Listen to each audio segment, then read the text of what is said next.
Welcome to our channel. Di tengah arus persaingan antara Tiongkok dan Amerika Serikat, Taiwan barangkali menjadi salah satu subjek geopolitik yang paling sering disebut. Tidak pernah jelas dengan Tiongkok, ditambah kedekatannya dengan sebagian besar kepentingan Paman Sam di Asia Pasifik, menyebabkan suatu hubungan yang rumit di antara mereka.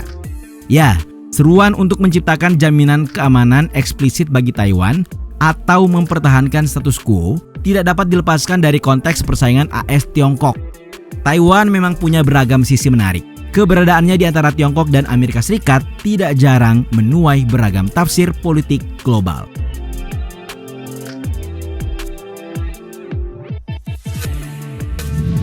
Meski sudah lama, mungkin kita masih ingat bagaimana Ketua DPR AS Nancy Pelosi ngotot berkunjung ke Taiwan kendati sudah diwanti-wanti Tiongkok.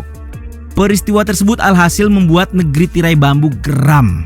Saat itu, amarah Beijing tidak hanya di mulut saja. Di hari yang sama, ketika Pelosi tiba di Taiwan, Tiongkok mengirim sekitar 21 jet tempur ke zona identifikasi pertahanan udara Pulau Taiwan. Selain itu, banyak kapal-kapal perang Tiongkok berpatroli di Selat Taiwan. Nah, melihat keseriusan Amerika Serikat terhadap konflik Tiongkok-Taiwan, pertanyaannya tentu adalah, memang apa pentingnya sih Taiwan bagi Paman Sam?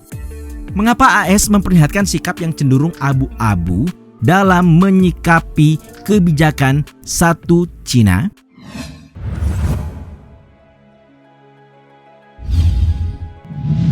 Sejak Xi Jinping naik ke tampuk kekuasaan sebagai Sekretaris Jenderal Partai Komunis Tiongkok pada tahun 2012, berbagai laporan dan analisis telah didominasi oleh prospek pemimpin Tiongkok yang tegas terhadap Taiwan. Hal tersebut membawa negara ini berkonflik dengan Taiwan, negara yang hanya berjarak 100 mil atau 160 km dari daratan Tiongkok. Melihat sikap Barat pada umumnya, dan terutama AS sendiri telah lama memperlihatkan tanda bahwa mereka takkan diam saja melihat sikap Tiongkok terhadap Taiwan.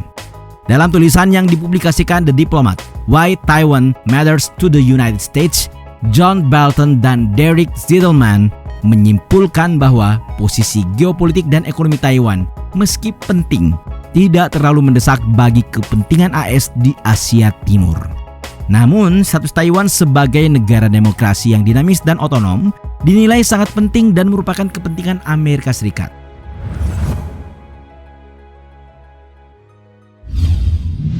Seperti diketahui, selama setengah abad hingga tahun 1945, Pulau Taiwan adalah koloni Jepang yang dikenal dengan nama Pulau Formosa. Dalam sejarahnya, selama Perang Saudara Tiongkok, AS mendukung pemerintah nasionalis berkuasa yang saat itu dipimpin Partai Kuomintang atau KMT. Saat itu, negara ini sendiri masih bernama Republik Tiongkok. Sementara itu, Uni Soviet, musuh bebuyutan AS, mendukung Partai Komunis Tiongkok atau PKT untuk mengambil alih kekuasaan dan akhirnya berhasil mendirikan Republik Rakyat Tiongkok atau RRT pada tahun 1949. Usai kalah, KMT atau Republik Tiongkok mundur ke Taiwan di Pulau Formosa, dan di sanalah nasionalis Tiongkok melanjutkan pemerintahannya hingga saat ini. Di saat yang sama, dukungan AS terus mengalir untuk mereka. Washington bahkan rutin memberikan partai ini bantuan untuk membangun ekonomi.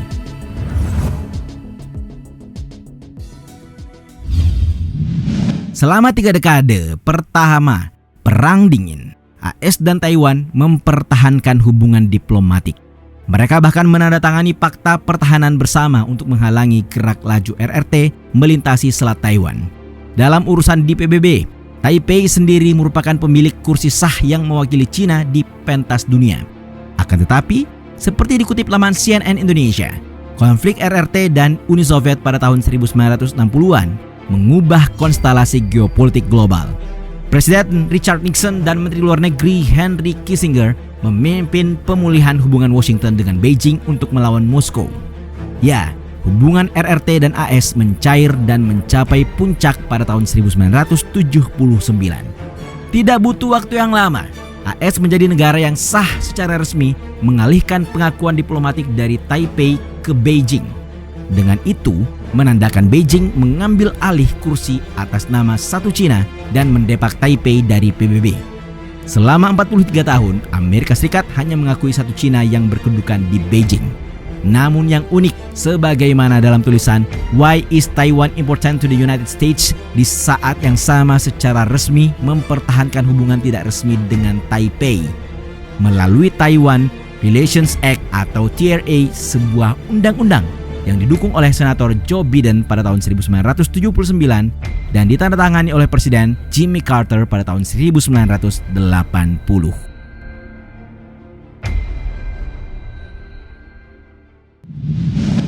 Undang-undang TRA sendiri dikenal sebagai instrumen utama bagi AS untuk menaruh komitmen terhadap Taiwan.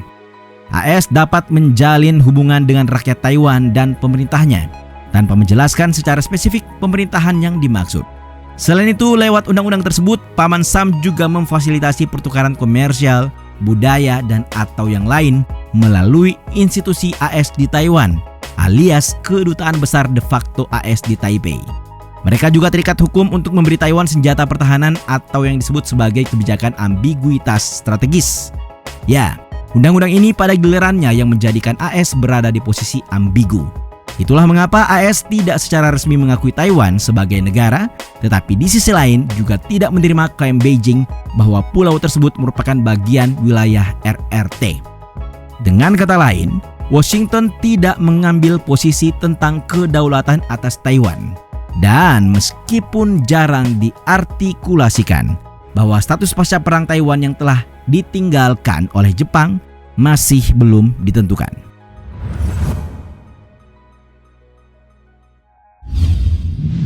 Namun hal yang cukup menarik dikemukakan pengamat politik di Foundation for Defense Democracies atau FDD, Craig Singleton, yang menilai pemerintah AS yakin hal yang paling ditakuti RRT adalah perkembangan nilai demokrasi di Taiwan, bukan semata status negaranya.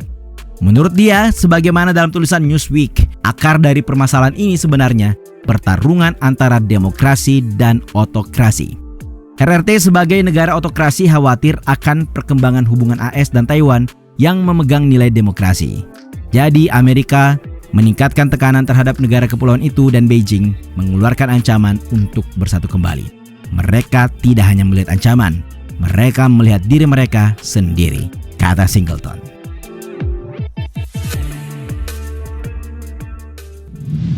Mantan Menteri Luar Negeri AS Antony Blinken dalam sebuah pidato pernah menyatakan, AS mempertahankan kapasitasnya sendiri untuk melawan segala upaya kekerasan atau bentuk-bentuk paksaan lain yang membahayakan keamanan, sistem sosial, dan ekonomi Taiwan.